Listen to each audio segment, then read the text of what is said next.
Okay, so let's have the first slide about me, since this is about my only opportunity to talk about myself to an audience who will actually listen, unlike what happens at fashionable parties. So here are a few frequently asked questions or frequently given answers about me. I'm a kernel maintainer of both SCSI and PA RISC. That means I'm sort of crazy into obsolete systems. I used to maintain Voyager as well, as David Early was just reminding me, but that ran across the ire of Ingo Molnar and got removed from the kernel a few releases ago.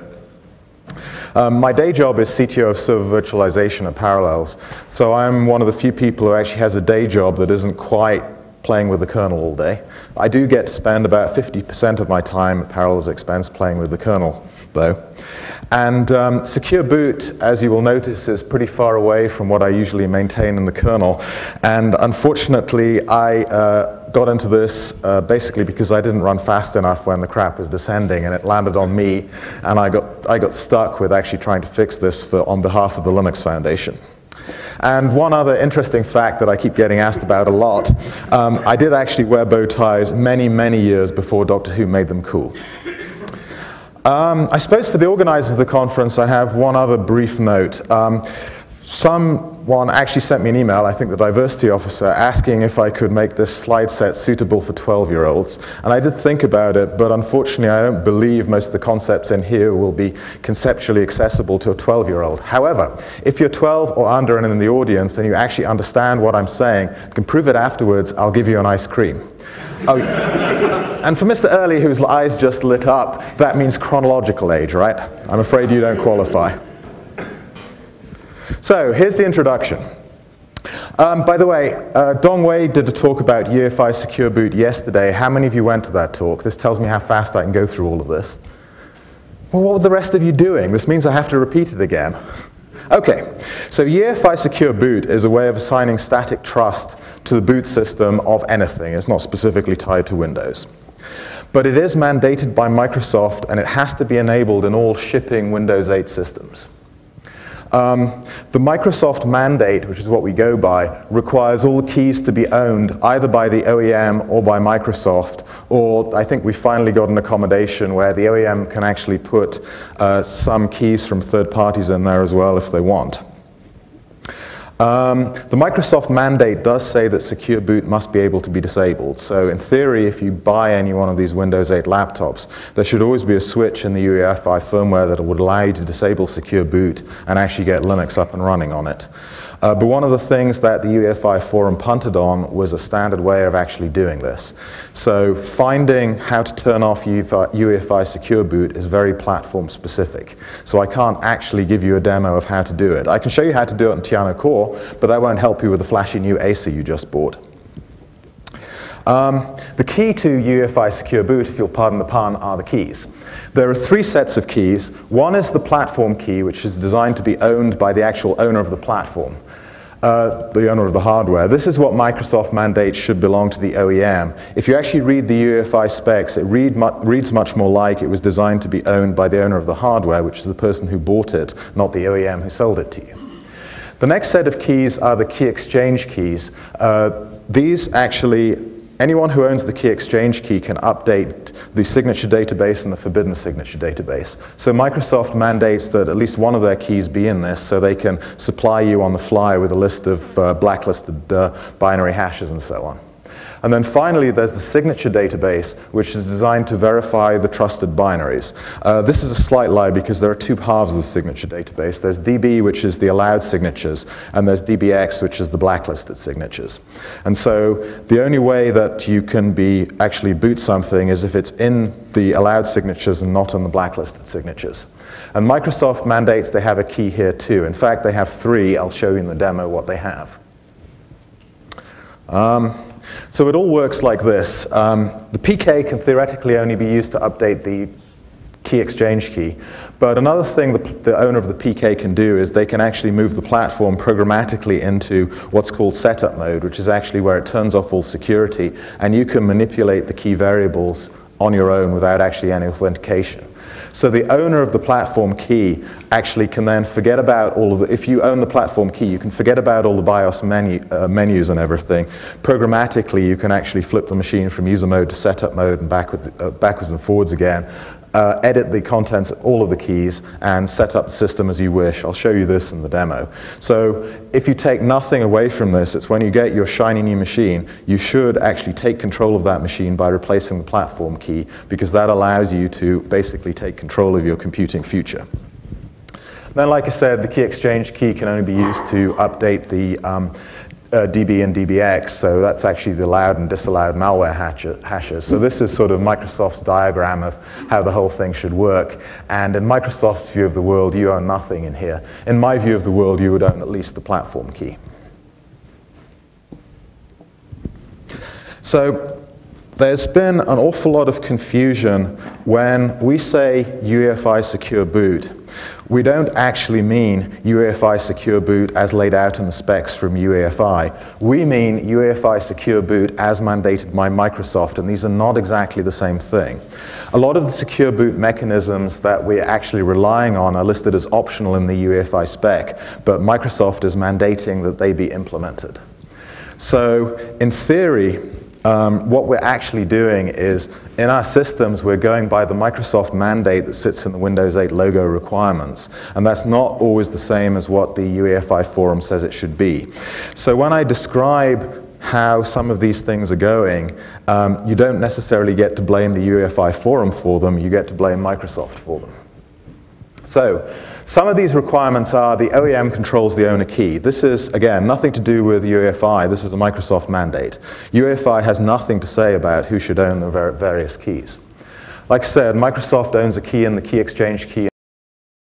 One curious thing about this, if you look at them, there are 3 keys in DB usually. One key is used exclusively for Windows and all of its binaries. Another key is used exclusively for all the third-party signing systems. It looks like Microsoft is setting it up so that if they actually wanted to revoke all of the third-party keys, they could do so without damaging the Windows boot. And then obviously on non-ARM systems, secure boot must be disabled via a UEFI menu, but on ARM systems, the reverse is mandated. So ARMs, Microsoft is mandating there be a lockdown with no way to remove it. They're non-rootable. And also on non-ARM systems, the user must be able to replace the key. Somewhere in your BIOS menu, there has to be a way of either removing the platform key, which tips the platform into setup mode, or actually just tipping the platform into setup mode itself. And again, there's no requirement for key administration or anything, so as part of the Linux Foundation effort on this, I've actually written a tool set which I'll demonstrate for key administration, which should make this an awful lot simpler. And an OEM can actually comply with the Microsoft mandate simply by having one option in BIOS that says erase all the keys. So it's important, if you ever wish to dual boot Windows again on this system, that you've saved a copy of them somewhere. GPL v3 and Secure Boot was a controversial topic. It's getting less controversial. Canonical were the only people who disagreed with this interpretation, and Mark held out on this for about 6 months for reasons that were never clear to me. But everybody now agrees with the statement that the way Microsoft has mandated UEFI Secure Boot, the Linux Foundation did an awful lot of work initially to get them to state this and to explain what the GPL requirements are. But as long as you have the facility for ejecting the keys from your BIOS and putting new ones in, nobody can be forced under GPL v3 to disclose signing keys. And Richard Stallman has signed off on this. So there is no danger of you being able to use GPL v3, say via the grub bootloader, to go back to your distro and require the disclosure of their signing key. The ability for you to rekey the entire system is sufficient to satisfy the GPL v3 requirements. So here's the threat from all of this. Microsoft owns everything. The way the Microsoft mandate works is it's designed for a monolithic system, for a monolithic entity that controls everything from the OEM all the way on up to the operating system. Now, obviously, any monolithic entity would do, but Microsoft happens to be the only one in this position. Funny that. But since they have mandated it in this way and since we have to comply, the threat is that no Linux boot system would actually work out of the box on Windows 8. And it's actually a pretty nasty threat because by design, Windows 8 comes shipped with Secure Boot enabled. So if you insert a Linux CD into one of these laptops or a Linux USB key or whatever, the system will refuse to recognize it. It'll actually pretend it doesn't exist because you don't have the right signatures. This makes it very confusing for first-time users trying to install Linux, because the first thing that will go through their heads is, okay, my USB key or my CD is broken. This is why we need at least first boot media signed by Microsoft, so we can actually just get users back to the state where they can install their systems without having to know anything about UEFI menus, which are actually very troublesome to navigate. One of the key requirements that Microsoft puts on you before they will actually sign anything is that you're required not to boot any malware into the Windows system. This is where all of the complex secure boot requirements and patches to the kernel that you might have seen flying around come from. We're trying to design a system that can't be used to subvert Windows. And the other thing is that you have to obey all of their Windows 8 logo mandates. And these mandates go well beyond what the UEFI spec says. For instance, one of their mandates requires that you not have a present user test for booting something, for instance. And obviously, as I said, Linux will not boot on a Windows 8 system easily without us obeying all these mandates and Microsoft signing something for us to use as the bootloader. So the point is, for first boot for novice users, trying to explain how to disable secure boot in the UEFI menus is just not an option, because there's no standard menu option for doing this, and how you actually do this varies from laptop to laptop to laptop. And that just makes this problem too incredibly complicated for doing it. So we're forced effectively to have our bootloaders signed by Microsoft. Now, Secure Boot also comes with an opportunity. I mean, the opportunity is that it does give users a way of protecting their systems from external interference. Now, that external interference, since you can disable Secure Boot via a menu, means somebody remote from the system. If you have physical access to the system, you can't lock it down sufficiently. But it does facilitate Linux playing in markets where this is seen as a requirement. This is certain OEM markets like lockdown corporations. The defense industry is showing an interest in this. So this actually gives us a way of taking Linux into these environments. And to be effective in this space, you actually have to carry the root of trust all the way from the boot through the operating system and on down. So this gets us into things like, if we hand off to the grub bootloader and then grub boots a kernel, grub must check the signature of that kernel. If that kernel loads a module, we have to check signatures on the module. We have to disable certain regions of PCI space so the users can't use it to subvert the system, and so on and so forth. In theory, these allow the system to comply with Microsoft's requirement that malware doesn't happen to be a Linux kernel that quietly boots up using our bootloader and then has a root process that subverts everything and reboots into the malware.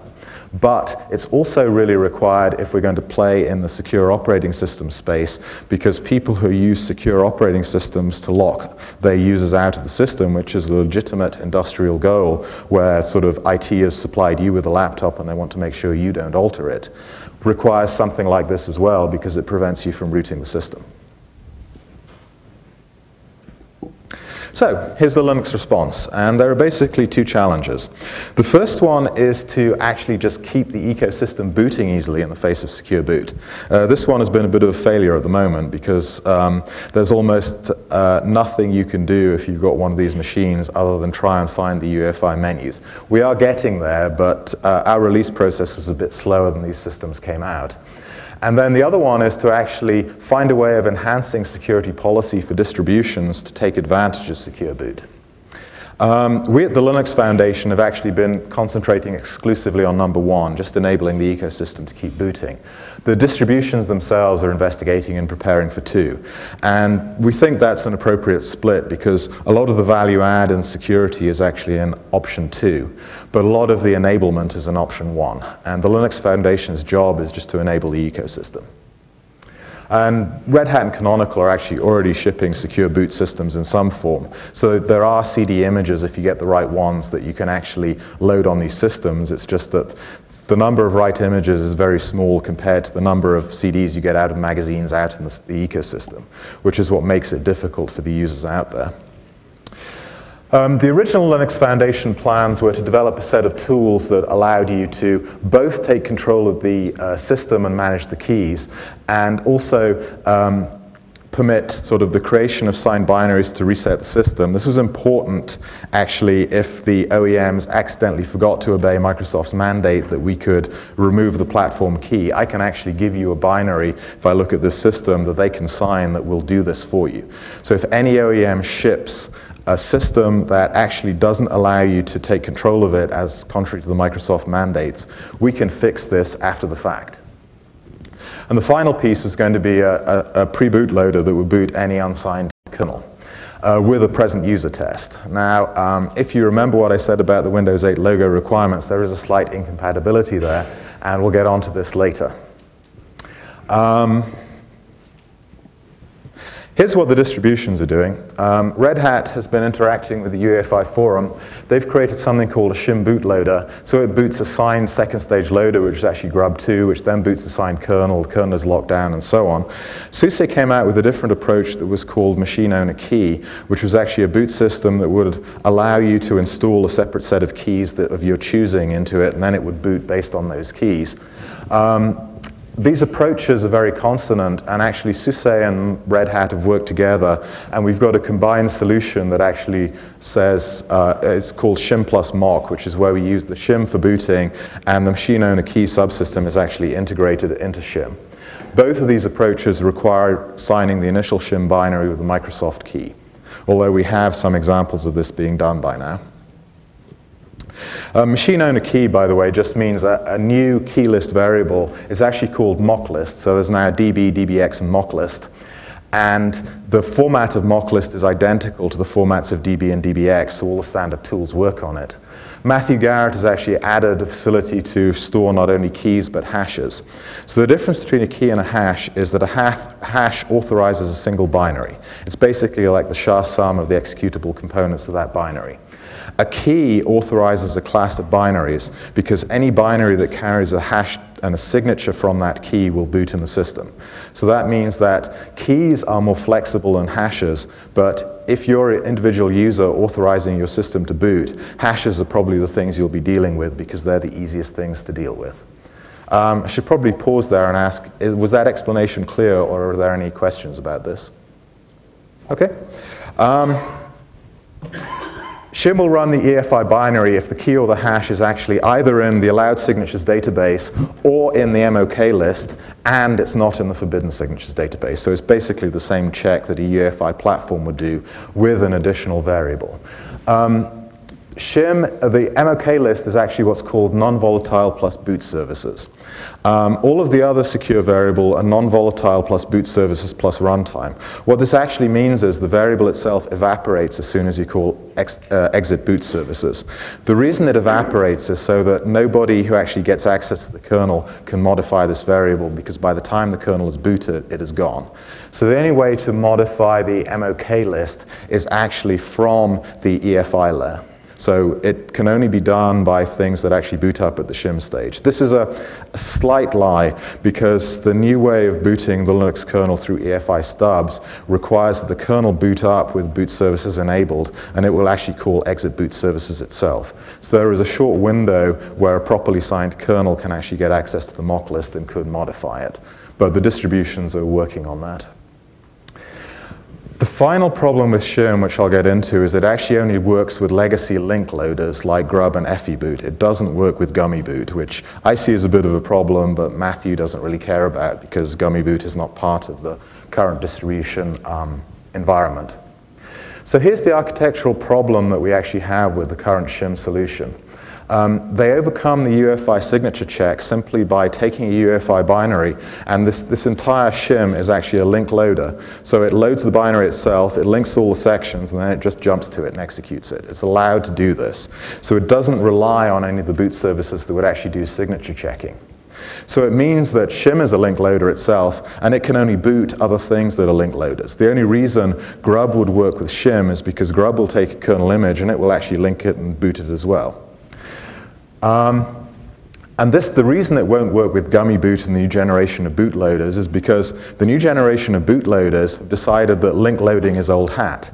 They don't want to be link loaders anymore. They want to be wonderful sort of UI things that then just call boot services load image. And the problem here is that even if I boot Gummy Boot, if it's going to call boot services load image on the kernel, what that's going to do is it's going to check whether the kernel's key is in the signature database, and it won't do the MOK check.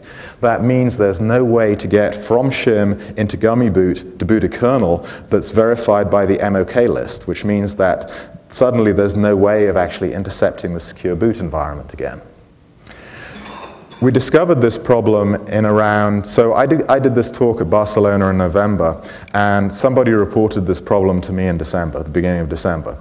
This meant that all of the slides I'd given in Barcelona how we were going to do this were suddenly wrong, because I stated my mission as enabling the Linux ecosystem, and Gummy Boot is part of the Linux ecosystem. If I can't get this to work, then we actually don't have a solution according to my terms. So we have actually completely rewritten the solution the Linux Foundation did. And what I'll be showing you here is the newly rewritten solution. And then there are another few annoying screw-ups. UEFI redefined the authorization returns, I think, between the B and C revisions of the spec. And it now means that a binary that refuses to run can either return EFI access denied or EFI security violation. I'll actually show you this in my latest Tiano core image. When I try and execute unauthorized binaries, it's going to return security violation. Almost all of the shim solutions out there are checking for EFI access denied only before they do the mock check, because otherwise they assume there was some other problem, like we couldn't find the binary or something else, and they just crap out. What this means is that shim does not actually run on the latest Tiano core image because it's returning security violation, not access denied. This is obviously trivially fixable, but it means that there's going to have to be some update when the next generation of hardware comes through, and it's just something to be aware of. So here's the new architecture. So now, previously, I'd done the same thing as shim. I had a link loader as part of my pre-boot loader, but I can't do that anymore. So what I'm actually doing instead is intercepting something called the Security Architecture Protocol. This is in some ways a dangerous thing to do because the Security Architecture Protocol is not in the UEFI spec, it's in the UEFI Platform Initialization specification. There's no guarantee that manufacturers will actually adhere to this specification, but in fact, as far as we can tell, every laptop we've seen in the field does actually adhere to the Platform Initialization specification as well. The problem here is that Microsoft does not mandate that you shall adhere to this. So I'm just relying on the fact that UEFI BIOS manufacturers are doing the decent thing, and actually they're looking at all the specs they're supposed to implement when they implement the hardware. But like I say, it's worked so far. There is a slight problem in that the 1.1 version of the platform initialization spec said you do it one way, and the 1.2 version said you do it another. The Tiano core image I have is 1.2, and it uses the Security 2 Arch protocol. Almost every machine in the field is 1.1, and it uses Security 1 Arch protocol. But all it means is I have to install 2 intercepts, and I expect one or other of them will actually work. So what happens now is that our pre-boot loader becomes a resident part of the UEFI runtime, and it does an intercept on the authorization handler, and so we can actually use the load image boot services because now we can actually, after the fact, plumb the MOK check into this. And I've redesigned the entire bootloader to do this. The problem now is that my bootloader's sort of stub is sitting in the DXE architecture layer of EFI. I can't take control of the console anymore. I cannot pop up any present user tests. So long before Microsoft got around to telling us they didn't like this approach, we'd already figured out this approach just wouldn't work anyway. Because now I have to have the binary pre-authorized. So the new architecture is actually almost the same as shim. The only difference between my loader and shim is that I don't have the whole of OpenSSL in my loader, so instead of being 1.5 megabytes, my loader is about 100 kilobytes. But I do have a SHA-1 test, so everything in my loader is authorized based on hashes. Although I have thoughts about how I would actually validate signatures to do with the, there's actually a key management mandated in the UEFI spec that I think we might be able to do this, but that's a topic for another talk if we actually play with this. But the good thing is, because the pre-bootloader installs a resident stub that intercepts the architecture protocols, Gummy Boot will now work, because I can now actually authorize something that will use BS load image. And so this is good. And Gummy Boot required a couple of patches, because what happens is Gummy Boot tries to load and execute the kernel, and it gets back a security violation return. Gummy Boot has to print a message saying, okay, here's the path of the kernel. I need you to add this signature to the MOK list, because otherwise I can't boot this kernel. Please, Mr. Booting User, could you go away and do that? That's all it required. And I'll demo this.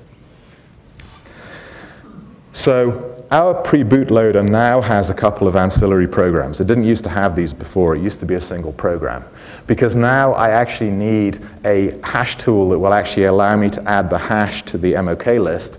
And I don't really need it, but I want to encourage users to take control of their system. So I also ship with a key tool that actually allows you to manipulate all of the key databases on the system. And by all of the key databases, it means the platform key, the key exchange key, the signature database, the forbidden signature database, and the MOK list. So all 5 key databases can be manipulated by this key tool. The other thing I wanted to do, since I want any distribution to be able to do this, is I need the security of this system to be transparently auditable. Matthew Garrett released a copy of Shim that had a key that he promised he'd thrown away that he used to authorize the mock variable editor, which comes along with Shim. But in order to audit the security of that, you have to trust his word that he threw away the key, which certain aggressive people in Debian security say are unwilling to do. So my system is completely open. It's built by the Open Build Service. You can look at the source that goes into the build service. You can see the binaries that come out of the build service. You can do the SHA-1 sums of those binaries, verify they're the same binaries that I gave to Microsoft to sign. And you can transparently see that in my preloader, I have 2 built-in hashes, one for the key tool and one for the hash tool, and that's it. So you can verify in a transparent way that my system will actually build and run, and it will only do what it's supposed to. So transparency of security auditing means that this system should, in theory, pass the security checks of almost any distribution without them having to get their hands dirty and deal with Microsoft, because I did that for them. So the other thing I'm likely to get questions about is the interactions with Microsoft. One of the reasons that we've been mucking about for about 3 months now isn't just the fact that I had to rewrite the whole thing from scratch. It's also due to the fact that the shipping UEFI systems happen to ship with a number of flaws. One unfortunate flaw is that my key tool, and I'll show you to it later, has this delete option for all of the keys. And if the platform's in secure mode, it's supposed to return a security violation and not let you delete the key. There was, unfortunately, one system that if you actually press delete on a platform key in user mode, which is supposed to be the secure mode, it would just delete the platform key and go into setup mode. And Microsoft found this. It was actually an Intel Tunnel Mountain system. It was the one they were using to check all the binaries on. Oh my God, they went nuts. I got this huge lecture about not using the Linux Foundation to subvert the UEFI Secure subsystem just because we happen to have found bugs in the EFI implementation. And I'm going, but I coded to the spec, you have a wrong implementation. So the whole system had to be rewritten again so that I take into account there may be bugs in the system and I don't rely on authentication failures. I actually do the checks for Microsoft, otherwise we wouldn't get our key signed. So this is something to do with the politics of all of this, and this is why we've been in trouble.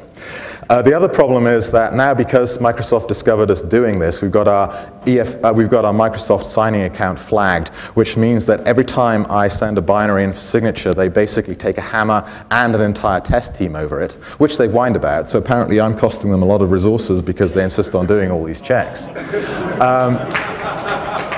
But it means that the authorization takes at least a couple of weeks. I actually have a bootloader that we think will be the final one, and it went to Microsoft for signature on the 21st of January, and it's still sitting there in their security audit. It's a good sign because it means they haven't found a way to break it yet, but I still haven't heard from them that they're willing to sign it. So, are there any questions before I actually proceed to the demo? All of this is available, by the way. All of my tools are in the OpenSUSE build service, and I also have a Git repository for the EFI tools. If you actually look, this is a build.opensuso.org. I have OVMF, which is the Tiano core image. You can just install that. It also comes with an EFI shell and a hello world. I have my EFI tools, which include the key tool and various other things to lock down the system and change it and take control of the variables. The others are all to do with code signing. A lot of the Microsoft code signing was very Microsoft specific. You have to produce a cab file and you have to sign that cab file. So LCAB and OSSL sign code are the ways we do this on Linux without actually having to trust Windows. And the P sign and SB sign tools are the way we sign EFI binaries. So we have the entire suite of tools in there. Oh, and GNU EFI is the build system for actually building EFI binaries. Okay, so any questions before I proceed to demo? You mentioned SHA-1 a lot. Why are you using SHA-1 in a new system? We're not. We're using SHA-256. That was a mistake on my part.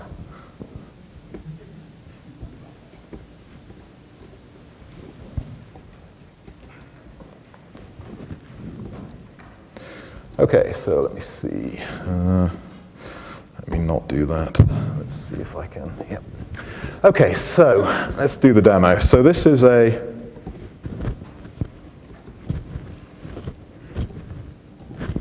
This is Tiano core booting up. Good. It's going to boot up into a secure system.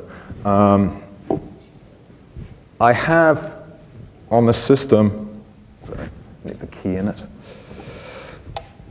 These are basically me locking down the system because Tiano core comes by default with no keys installed. So I'm actually installing Microsoft's key exchange key, a set of authorization keys from Microsoft.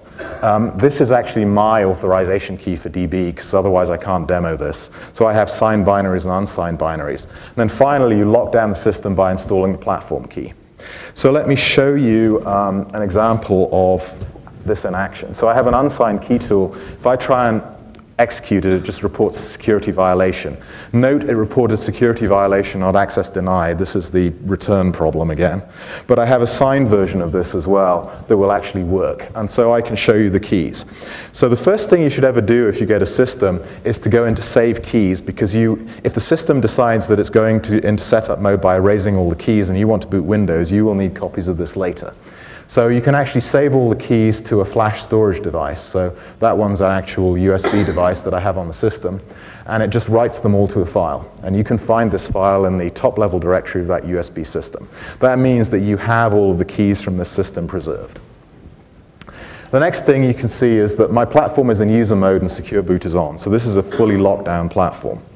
And so if I look at the platform key, I've already taken ownership of this. So this is my platform key. As you can see, it belongs to me. But there's no actual delete option now in this menu. All it allows me to do is delete it with a .auth file. Now, when you install my EFI tools, it will actually build you a set of directories that will construct on the fly keys for the platform key, the key exchange key, and the DB key. And it will also include a file called nopk.auth, which is an authorized update to delete the platform key. So I can demonstrate that now, because I have it actually installed on the system. So these are the key directories that I did. This is nopk.auth. As soon as I do the update with that, the platform shifts straight into setup mode and secure boot is off. So I can programmatically take the platform now, because I own the platform key, through from user mode to setup mode. This now allows me to edit all the keys. So let me show you. This is the key exchange key database. That is a genuine Microsoft key exchange key, as you can see. I now have a delete option on this key because I'm in user mode. This key allows Microsoft to actually tamper with DB and DBX. So if I don't want Microsoft to do updates to this platform, I can just delete it. And now if you look at the key exchange key variable, it's completely empty. But obviously someone has to be able to do these updates, so I'm actually going to add my own key here. Let's see, can I find my own key exchange key? There it is. So if we look at this again, now I own the key exchange key in the platform. If I wanted to be nice, I could actually have co-ownership of that with Microsoft, or you can add multiple keys to this. The other thing I can do is I can look at the database key. So you can see that I have a key in there, but by Microsoft mandate, they have 3 keys in there as well. So I could delete that if I wanted to, and delete that if I wanted to, and so Windows 8 will now not boot on this platform, but Microsoft can't run any binaries there as well. You have to be very careful before you do this. You have to know what you're doing. A lot of OEMs will have aftermarket option ROMs and things that are signed possibly by the Microsoft key. So you have to be aware that deleting all the Microsoft keys may mean that suddenly your video card might work or other elements of your system might work. Fortunately, a lot of the OEMs and ODMs have been finding Microsoft almost as difficult to deal with as I have. So a lot of them seem to be resorting to the option of actually putting their own key in here and signing all of the EFI things with their own key instead of relying on Microsoft's keys. But that's not behavior you can rely on. But fortunately, since you did that, you saved the key, you can actually put back all of the keys in the key signature database just by doing an add new key, and you can find the keys, and somewhere in this key directory I have a set of the MS UEFI keys, and I can put them all back in the database again. So I can take it back to the state where it will actually boot Windows.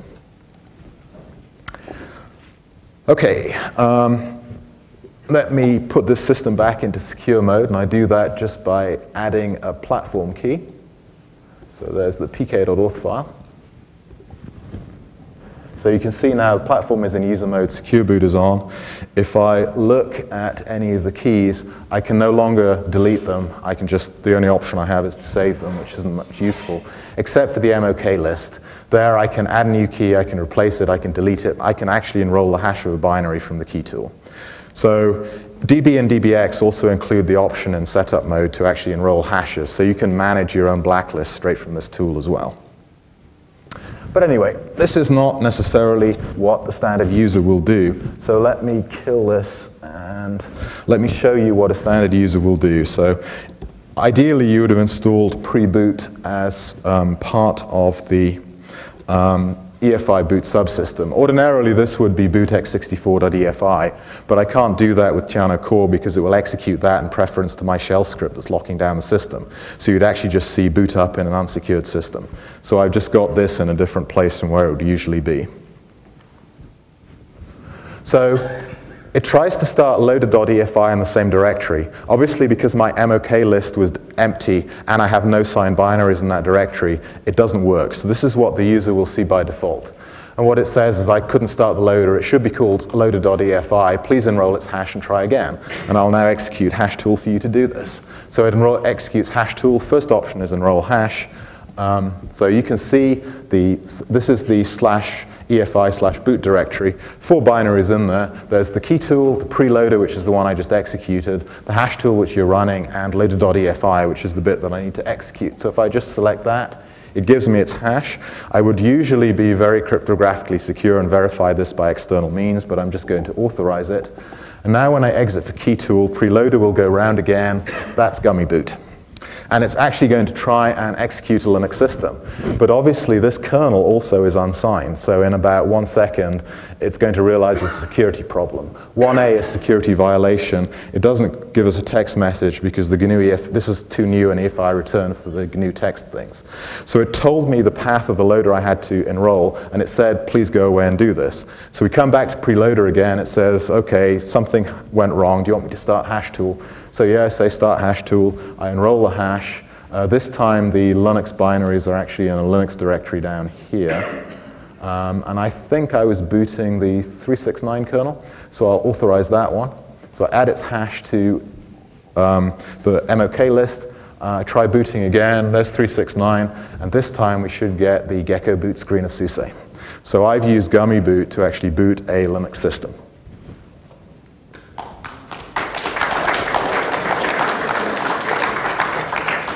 So in the remaining 7 minutes, I'll also illustrate there are some interesting things you can do with this as well.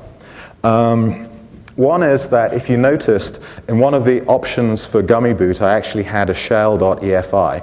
The OVMF build in the build services will actually build you an EFI shell. Microsoft mandates that no one should ever have a signed EFI shell, but you can use the same mechanism to actually authorize that this shell be assigned and runnable. Because by default, none of your EFI laptops that run Windows 8 will actually come with an EFI shell. And the EFI shell is actually a very useful thing. So let's show you, let's show the system doing that. Actually, let me just run it like this. So, oops.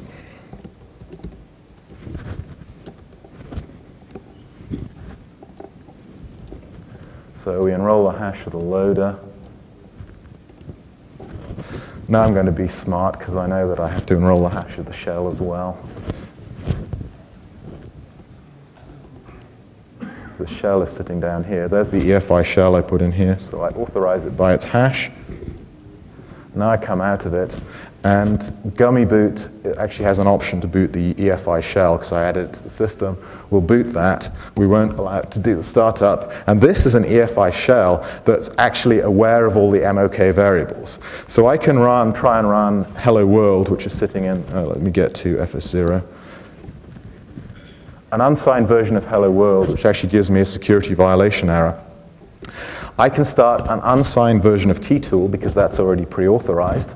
I can edit the keys. I can go into the machine owner key list, and I can enroll the hash of a binary from my QEMU disk.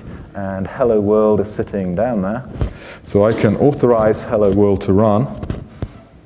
So as you can actually see, my mock list is getting quite large now, and I have 3 signatures in there. I can come out of this, and I can run the unsigned version of hello world in the EFI shell, and it works. So this actually allows you to use the MOK authentication system to run a full EFI shell. So this is about the end of my demo. If there are any questions, we've got 4 minutes remaining. I'll take them now.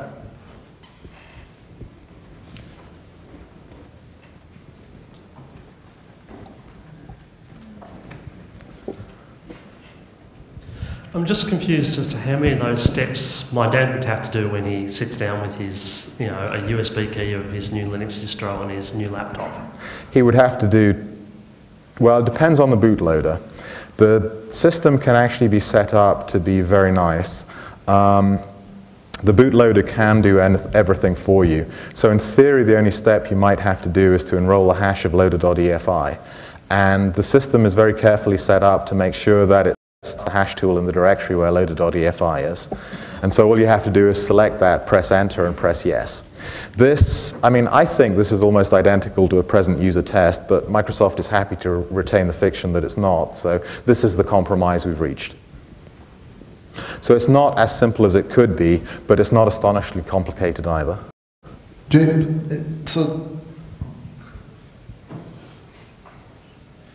Can I ask then, what does the user looking at a Windows 8 laptop, how do you get this into the hardware so that you can access this level? Well, you'd have a signed preloader and you install it in EFI boot. So as soon as you inserted the CD, let me go back to a pristine system.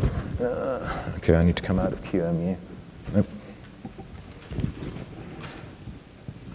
Let's kill that and restart it so that it works again. What you'd actually see when you inserted the CD is what I see from the preloader screen. So it's come on. Yep. So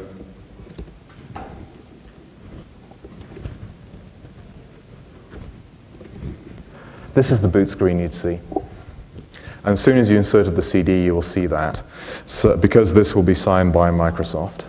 And so it's going to lead you as best it can through the steps you actually have to do to get Linux to boot. So as soon as you've inserted the DVD, it comes up like this. And it tells you what you have to do. It says, please enroll the hash of loader.efi, and you just press OK. It starts hash tool. As the first element there is enroll hash.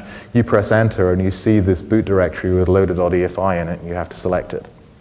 It's not 0 presses, but it's about as close as we can get without Microsoft telling me I'm doing a present user test.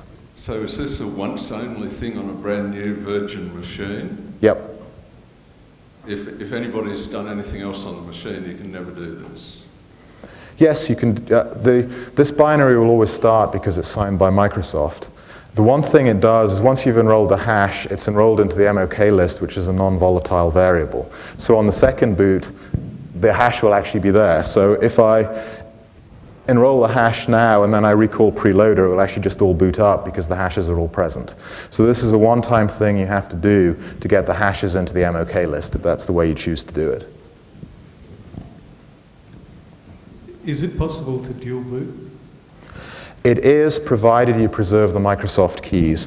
The way to dual boot a platform is actually to take control, so remove the OEM platform key and put your own in. You have to leave all of the Microsoft keys in place. I'm not clear as to how many keys Windows checks for. It cannot check for the platform key because that's OEM specific, so you're free to take control of that.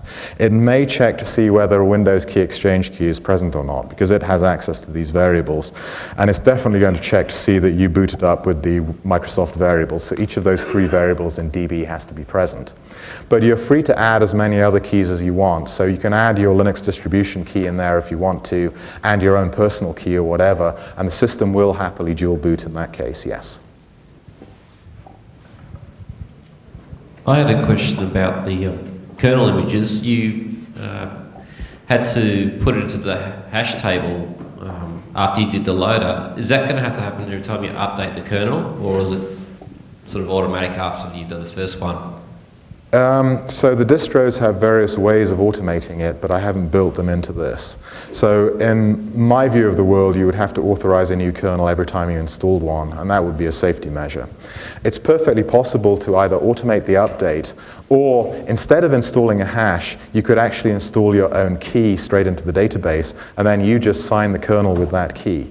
Part of the EFI tools that I haven't demoed here is not only does it come with a suite of EFI utilities that allows you to manipulate the keys, it also comes with a set of Linux utilities that allow you to take X509 certificates, create this thing, sign binaries, create key lists, create revoke key lists, and so on. So there's a full suite of tools for actually taking control of your platform.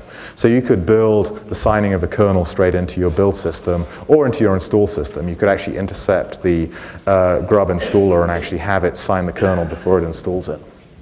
Obviously, that requires access to your private key, so it's something you should do carefully, but you can do that.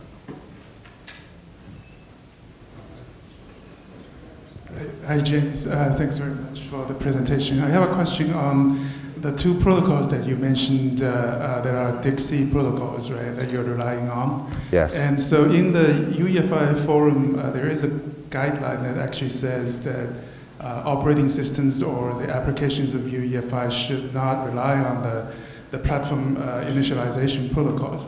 But I think if you think that these 2 protocols are useful for to address your problems, have you thought about proposing to make these 2 protocols as part of the UEFI spec? So the answer to that is no, because the Linux Foundation is not yet a member of UEFI, but once we are a member, it might be possible. I would imagine, well, I can't see Microsoft objecting. They could be documented as part of the EFI spec. That would certainly get Matthew Garrett off my back, because he complains every time he sees me that I'm doing something non-standard. Mind you, he also hates gummy boots, so we have a lot of disagreements over a lot of things. So yes, it's absolutely something we could consider doing. Yeah, the reason we have that guidance is that we want to make sure that for future systems, we don't necessarily have to have PI implementations underneath. You have seen all the systems today are implementing PI. Yes. But we want to have this freedom. You never know what you're getting into later on. Yeah, so proposing these as part of UEFI would insulate me from the problem that someone might actually come along with a blue sky implementation that doesn't do this. Yeah, thanks. Okay, so it's something we've we run out of time for further questions. I'm sure James will be around to answer questions if you guys have them in the corridor or something. Thank you for your speech, James, and here's a small gift from Linux Australia and the conference organisers. Thank you very much indeed. It's a pleasure.